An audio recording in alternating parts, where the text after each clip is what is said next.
Mandy, answer me. Why is there an elderly couple I don't recognize living in the $1 million lakeside house I bought for you? Her words froze the lively Thanksgiving table in an instant. Clink. A sharp, hollow sound rang out. Across from me, my father, George, had dropped the knife he'd been gripping onto his plate. I stopped my hand halfway to my mouth, pumpkin pie on the fork, and slowly looked up. My grandmother Dorothy's gaze pierced straight past me, skewering my sister Ashley, who sat stiffly beside me, and then our parents.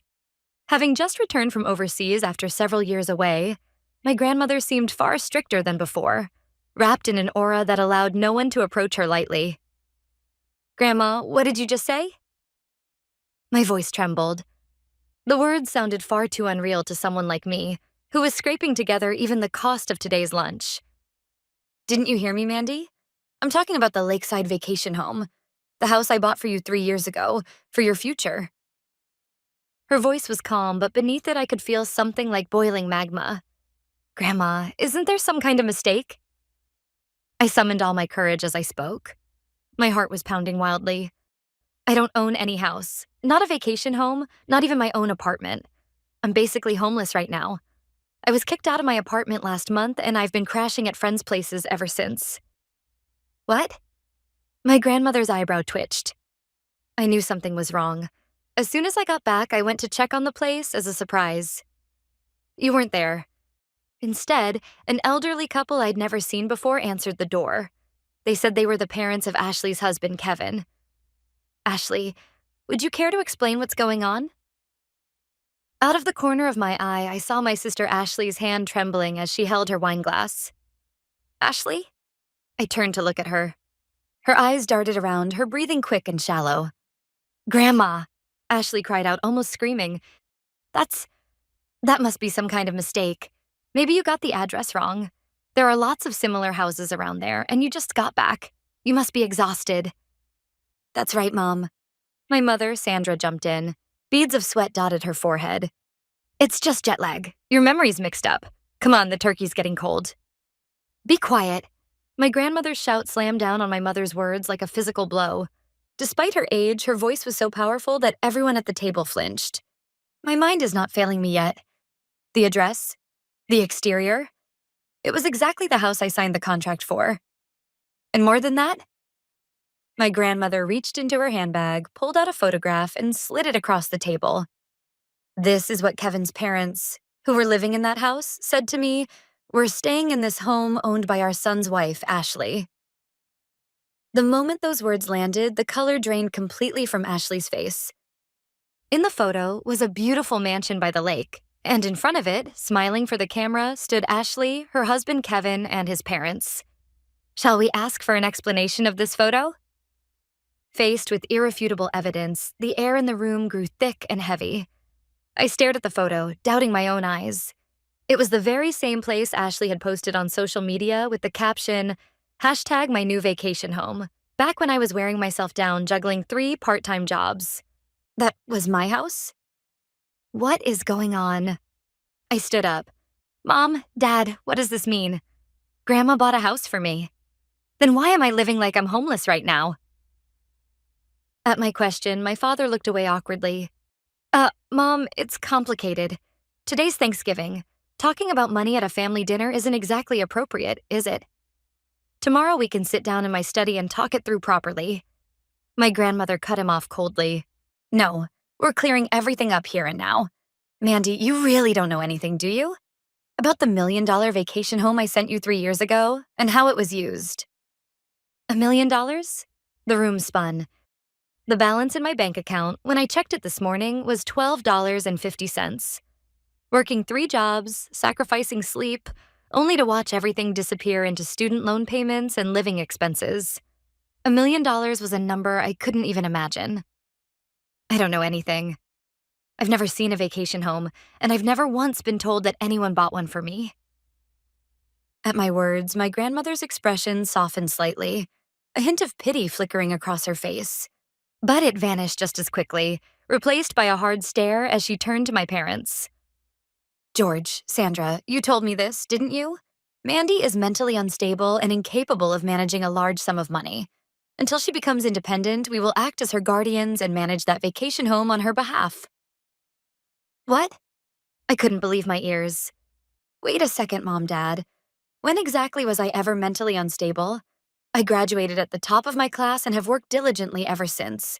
I've never caused you trouble, not even once. Mandy, calm down, my mother said in a low voice. There was no concern in her eyes, only a warning that said, "Don't say anything unnecessary. You're worked up right now. See? This is exactly what I mean by unstable." Don't you dare! I sprang to my feet. My chair toppled over behind me with a loud crash. I am perfectly normal. You're the ones who are sick. When I couldn't pay my rent, you told me I wasn't trying hard enough and to be independent, didn't you? And yet behind my back, you handed over a house in my name to Ashley? Mandy, how dare you speak to your parents like that? My father shouted, slamming his fist on the table. We did it for your own good. You don't have the ability to manage assets, so we entrusted it to Ashley. For my own good. The absurdity of it all left me too numb even to cry. Oh, shut up already, Ashley Thompson screamed. A plain, boring woman like you doesn't deserve a beautiful house like that. We were just putting it to good use. You should be thanking us. Ashley, you... My vision blurred with frustration. My whole body trembled with rage. This is family? Is this what people bound by blood do to each other? That's enough. My grandmother's voice cut cleanly through the swamp of shouting. She rose slowly, leaning on her cane, and walked over to me. Then she placed her hand gently on my shaking shoulder. Mandy is right. All of you are rotten. Completely rotten to the core. Mom, that's going too far. My father said, his face twisting. We did everything for the sake of the family. My grandmother looked down at him coldly. There is no family here. There are only hyenas who fed on their granddaughter's property. Tonight, everything will be settled. She pulled a smartphone from her pocket and pressed a speed dial number. Come in, please. Yes, right now. The front door opened, letting in a gust of cold night air along with a man. It was Mr. Watson, my grandmother's personal attorney. He carried a thick briefcase. Mrs. Hanson, I've brought all the documents as instructed, Attorney Watson said in a businesslike tone, setting a heavy stack of papers down on the table.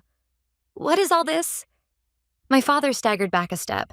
George, Sandra, and Ashley, my grandmother declared. I will now go through every single fraudulent act you committed, one page at a time. Don't think for a moment you can escape. I wiped away my tears and lifted my head.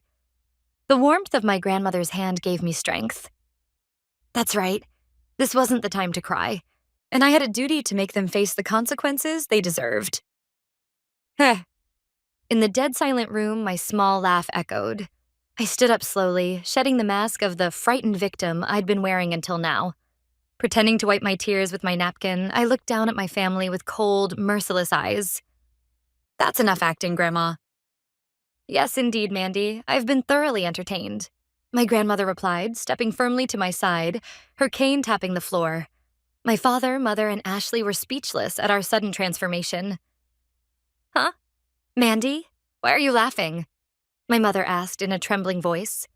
Don't you see? You guys were being played, I told her coldly. I continued without mercy. A week ago, Grandma contacted me. Not through you, but through my aunt. She said, it seems the family has been intercepting my letters and deliberately isolating you. From that moment on, we knew everything. And that's why we set the stage for tonight.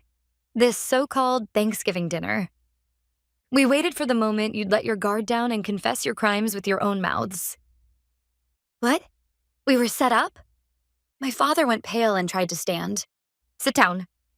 One word from my grandmother pinned him to his chair. This isn't over yet. In fact, it's only just beginning. Mr. Watson, please. Shall we start with the forged gift agreement? The handwriting analysis is complete. Attorney Watson slid a document to the center of the table. It was a real estate registry. This property, Lakeside Manor, was originally purchased by Mrs. Hanson in Mandy Hanson's name. However, the current registered owner is Ashley Thompson, your younger sister. The transfer date is October 15th, 3 years ago. The sale price was $1, essentially a gift. $1. That was the price of my life. I stared at the date. October 3 years ago, the exact time I had graduated from college and begun drowning under student loan repayments and living expenses. The moment my life started to derail. I always thought something was wrong, I said quietly. I graduated at the top of my class. I had professors' recommendations and made it to the final interviews at several major companies. And yet, somehow, every single one of them rejected me, without explanation. I fixed my gaze on my father. His eyes darted away. Around that time, anonymous emails were sent to the HR departments of the companies I was about to join. Emails claiming that Mandy Hansen suffers from a severe mental illness and was a troublemaker at university. What are you talking about? He tried to play dumb. IP addresses don't lie, Dad. The emails were sent from this house, and the timestamps match the hours you were in your study. You pushed me into unemployment on purpose, didn't you? Because if I became independent, you wouldn't be able to keep committing fraud using my name. No, it was for your own good. And you, Mom, I said, turning to my mother. I finally understand why no matter how hard I worked, I never saved any money, and why I kept failing credit card screenings. Attorney Watson produced a set of bank statements. This is the account Mandy used to repay her student loans. She deposited money every month from her part-time jobs. However, the funds were automatically redirected, not to the loan agency, but to a hidden account in Mrs. Hansen's name. My mother gasped. And yet, Mom, you kept telling me I wasn't trying hard enough, that I should be more like Ashley. Because of you, I was blacklisted as a delinquent borrower. I couldn't even rent a proper apartment. You destroyed my credit. You forced me to juggle 3 jobs and still live in fear of ending up on the streets. My mother covered her mouth with trembling hands. My poverty wasn't bad luck. It wasn't a lack of effort. It was a cage, carefully, deliberately built by my own parents. And you, Ashley. I turned to my sister. She glared back at me as if she were the victim. Kevin's parents are living in the vacation house, aren't they? So what if they are? Ashley replied, jutting out her chin. Kevin's mom and dad retired and wanted a quiet place to live. So I let them stay there. What's wrong with that? It's better than leaving the place empty. You let them stay? I raised an eyebrow. For free? Of course. They're family. Don't lie. I nodded slightly to Attorney Watson. Without a word, he presented the next document. These are the deposit records for a bank account under Ashley Thompson's name, Attorney Watson read calmly. On the first of every month, $5,000 is transferred from the account of Kevin Thompson's parents. The stated purpose of the transfer is rent. My grandmother spoke first. Ashley, so you not only stole Mandy's house, but then used it to squeeze rent out of your in-laws as well? No, that's not it, Ashley screamed. That was a maintenance fee. It's a huge house. It costs money to keep it up. And Kevin's parents are rich anyway. $5,000 a month is nothing to them. That's not the point, I said quietly, but with force. You took my house without permission and made $5,000 a month off it. Meanwhile, I, the rightful owner, could barely afford food for the next day. You knew that. Ashley's eyes darted away. Mom, listen. My father leaned forward, trying to intervene. Yes, maybe the way we did it was a little heavy-handed, but look at the outcome. The house is well-maintained, and Ashley's in-laws are happy. Isn't that far better for the family as a whole than letting Mandy live there alone? We can always give Mandy some money later. A severance payment. No, a consolation payment, and settle this. A consolation payment? My grandmother repeated in a low voice. The stem of the wineglass in her hand creaked ominously. When my granddaughter was on the brink of sleeping on the streets, you were living in luxury off her property? And now you think you can settle it with consolation money? But Mom, Mandy is still young. Hardship builds character, doesn't it? Shut up! My grandmother's roar echoed through the room. I wrote to Mandy every single month. I asked, how's the house? Are you having any trouble? But I never received a single reply. Instead, George kept telling me, Mandy is so mentally unstable, she can't even write a thank you note. I shook my head. Not a single letter ever reached me. Of course not, my grandmother said coldly, turning to my parents. Every letter I sent was addressed to this house. You claimed Mandy was mentally unstable and said you would hold on to them for her. And you never gave me her real address. You crushed my letters and cut off all contact from Mandy as well, didn't you? That's because, my mother shouted, you seemed so busy with work overseas. The reason my grandmother and I couldn't stay in touch was no longer a mystery. The physical distance and the malicious wall my parents had built between us. Everything finally fell into place, revealing the full ugliness of what they'd done. That's enough excuses, I said, taking a deep breath and signaling to Attorney Watson. Let's confirm the facts from a legal standpoint. Attorney Watson displayed on his tablet the so-called transfer agreement that Ashley was using as the basis for her ownership claim. Miss Thompson, you stated earlier that this document represents a legitimate transfer from Mandy 3 years ago, correct? Yes, just look at the date, Ashley shouted, drenched in sweat. Indeed, it does say that. We'll address the handwriting shortly. But first, we conducted a digital forensic analysis of the paper itself. He pressed a button and a magnified image of the document appeared. Beneath the paper fibers, a pattern of tiny dots, imperceptible to the naked eye, emerged. This is a machine identification code. Many color laser printers embed microscopic yellow dots that record the printer's serial number and the date and time of printing. What? Ashley's mouth fell open. After analyzing these dots, we determined that this document was printed exactly 6 months ago. That's strange, I said with a cold smile. Why would a contract supposedly signed 3 years ago be written on paper that was printed just 6 months ago? Then I spoke slowly and clearly. In other words, this document was fabricated 6 months ago. I looked from my father to my mother, and finally to Ashley. And I can think of exactly why you suddenly needed to forge it 6 months ago. My father's face turned ashen. 6 months ago, Grandma contacted you and said, my work is finally stabilizing. I may return home soon, didn't she? I continued. You panicked. Until then, you'd been illegally occupying Mandy's house and treating it as Ashley's based on nothing but verbal promises. But once Grandma came back and checked the property records, your lies would be exposed. So you hurriedly forged documents to give yourselves a legal cover. That's not.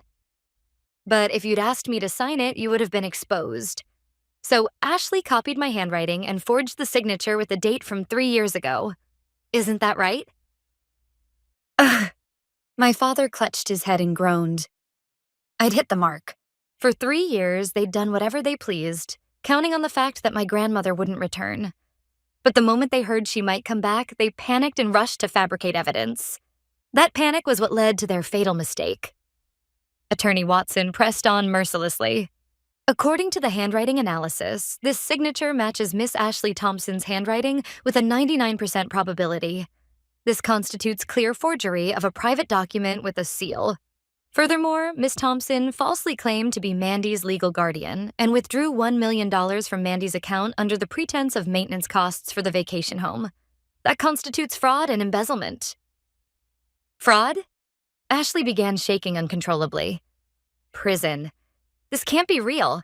Dad, say something. You're the one who said, as long as we backdate it, it'll be fine.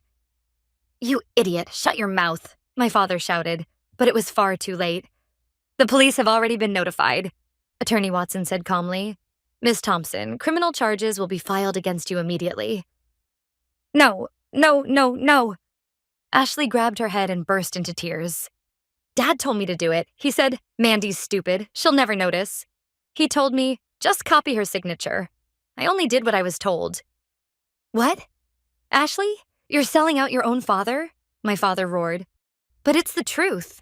Mom said it too. She laughed and said Mandy will never be able to repay her student loans anyway, so we might as well put the money to good use ourselves. Ashley, don't say another word, my mother screamed, lunging at her. It was painfully ugly.